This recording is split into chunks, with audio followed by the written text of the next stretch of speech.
여러분 안녕하십니까? 전인구 소아과의 닥터 데이비드 청입니다.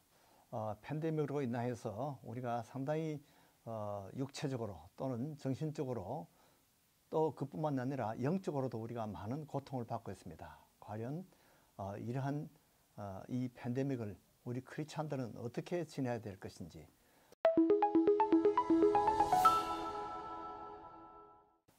우리가 과거에 이 개혁 지도자인 마르틴 루터에 대해서 지난번에 알아봤고요.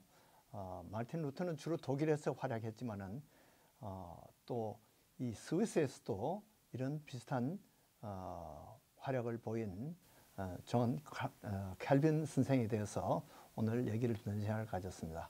오늘 또 김영호 교수님께서 역사신학자이시고 또 아카데미 크리스천 아카데미 원장이신 김영호 목사님을 오늘 모시게 됐습니다. 목사님 안녕하십니까? 네, 안녕하세요. 예, 바쁘신 나오셔서 감사합니다. 예, 그래서 지난번에 이어서 이번에는 무대를 스위스로 한번 옮겨가 볼까요? 한번 말씀 좀 나누시죠. 이 전염병의 가장 중요한 것은 우리나라에 왔으니까, 아니 다른 나라에는 안 갈 수 있다라든지, 혹은 다른 나라에 있은 거는 우리나라에 오지 않는다든지 그런 것이 없는 것 같아요. 역시 공기를 통한, 또 물을 통한, 그리고 그 옮기는 동물을 통한 전염이기 때문에 이 스위tzerland는 우리가 아는 대로 자연 환경이 좋고 또 높은 산이기 때문에 물도 잘 이렇게 빨리빨리 다른 곳으로 갈 수 있는 배경이 있지만은 존 캘빈은 루트보다도 20년 후에 태어난 사람입니다.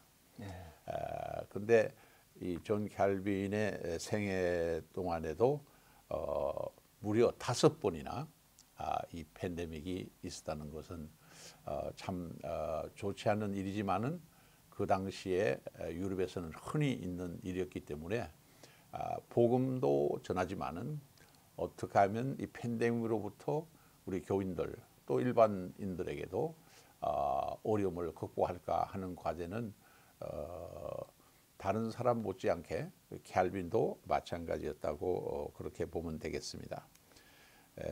길게 보면 1494년에서 1549년이니까 155년 동안이란 긴 그 기간 동안에 계절 못지않게 이 전염병이 휩쓸고 가고 그렇게 했습니다.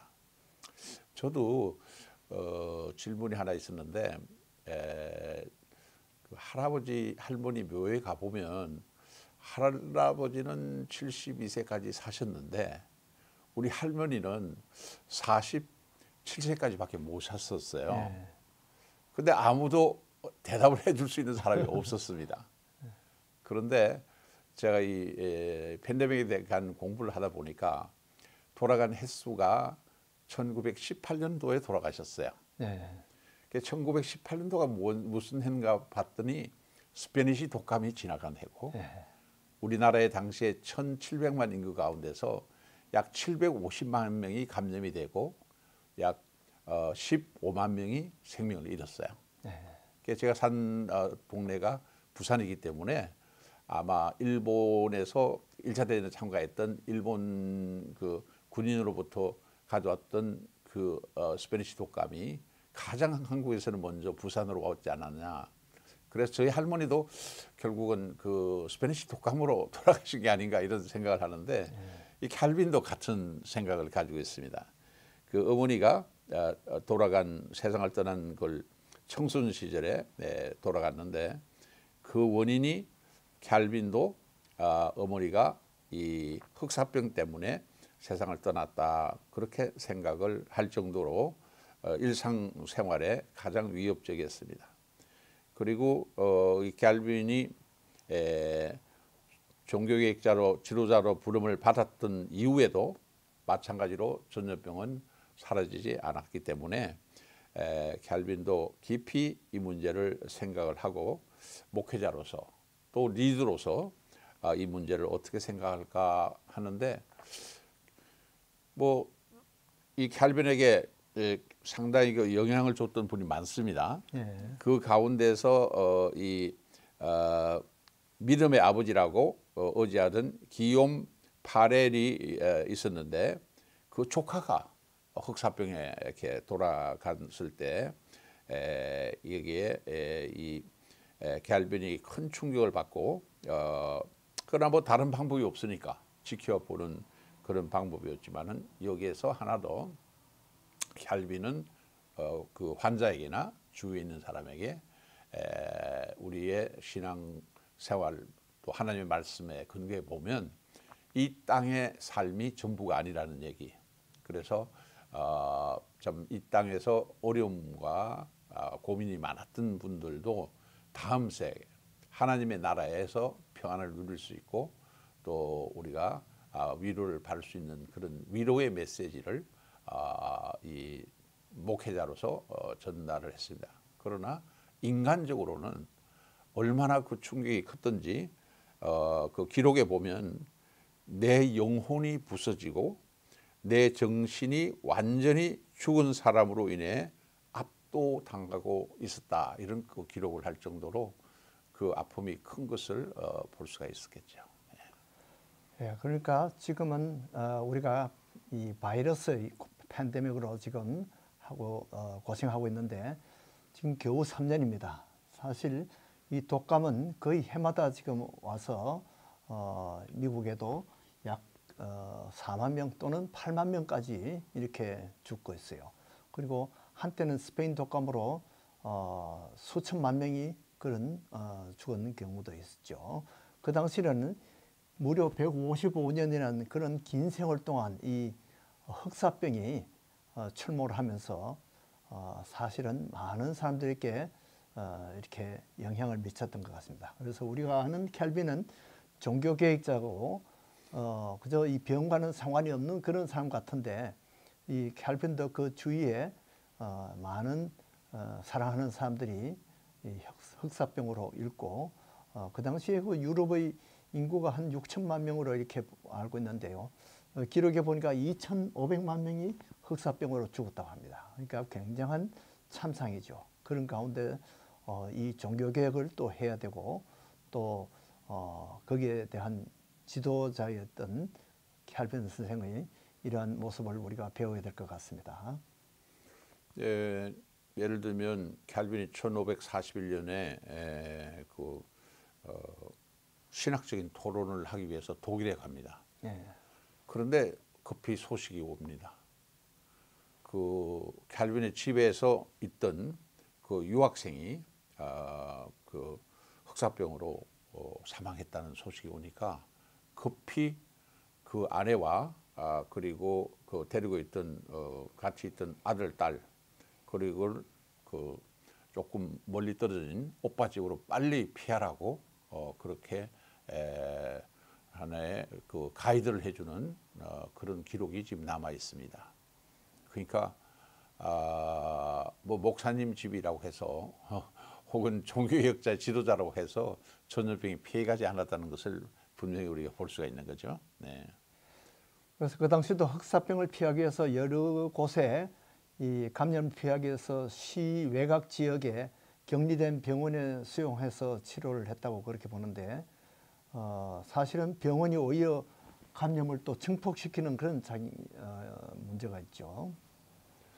이제 그렇게 되니까 이제 문제가 어디냐면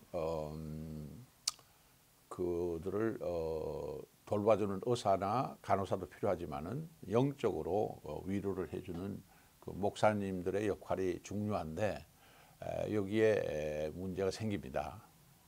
그래서 목사님들 가운데도 뭐 루터가 말한 대로 어떻게 마음대로 할 수가 없는 입장이니까 피하는 사람들이 많아지니까 여기에 그 가능한 한 우리 목회자들은 하나님 앞에 생애를 바친 사람이니까 좀 이렇게 솔선수범해서 희생을 하더라도 하자 이렇게 말하면서도 실제 많은 분들이 떠나가고 없으니까 그 중에 한 분이 나서서 자기가 전체를 다 돌보겠다고 하는 동료를 대신해서 돌보겠다는 그런 그 귀한 분이 있습니다.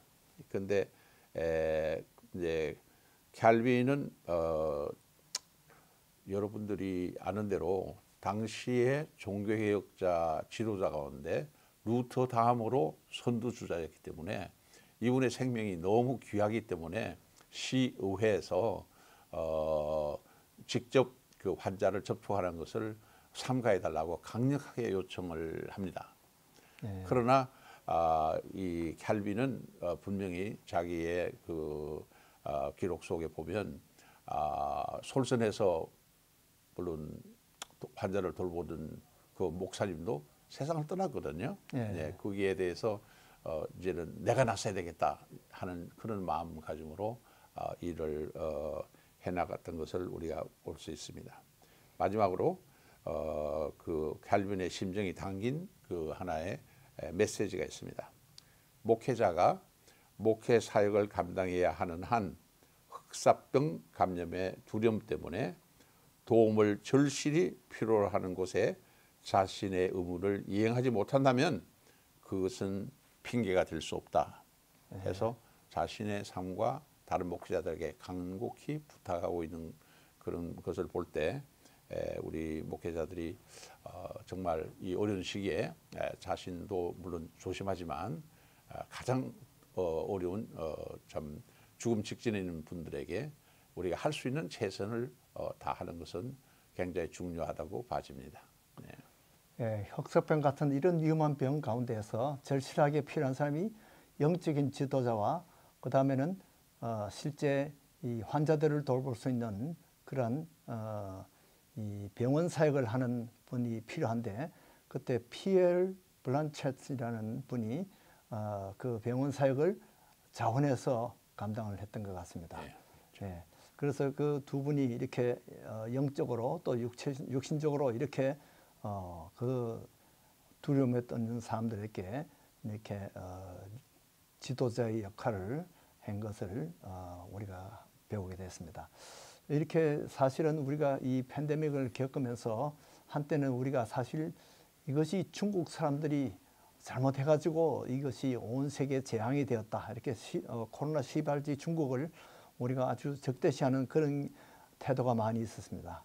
그러나 사실은 서로가 불쌍하게 여기면서 서로 위해서 기도하는 것이 좋은 크리스찬의 태도가 아닌가 생각합니다. 서로 불쌍하게 여기고 함께 이 팬데믹을 빨리 벗어날 수 있도록 기도해야 되겠습니다. 한때 이 치료 방법에 대해서도 초기에는 여러 가지 기생충약이라든지 뭐 하이드록시클로로킨 또는 뭐 징크, 뭐 지트로맥스 이런 약들이 많은 사람들에게 이렇게 주목을 받았는데 그것이 시간이 지나면서 다 또 그런 것이 다 쓸모가 없이 밝혀졌습니다.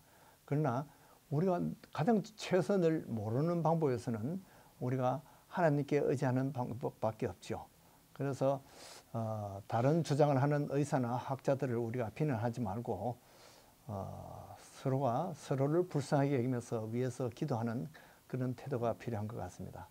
사실은 예수님들도 유대인들을 원망하지 않고 십자가를 지신 것을 우리가 봅니다. 우리가 이 팬데믹 가운데서도 우리가 남을 원망하지 않고 나와 하나님과의 관계를 잘 유지하는 것이 중요하고 또 내 주위에 있는 이웃들을 돌보는 일이 이웃 사랑이 중요한 태도라고 그렇게 보여집니다.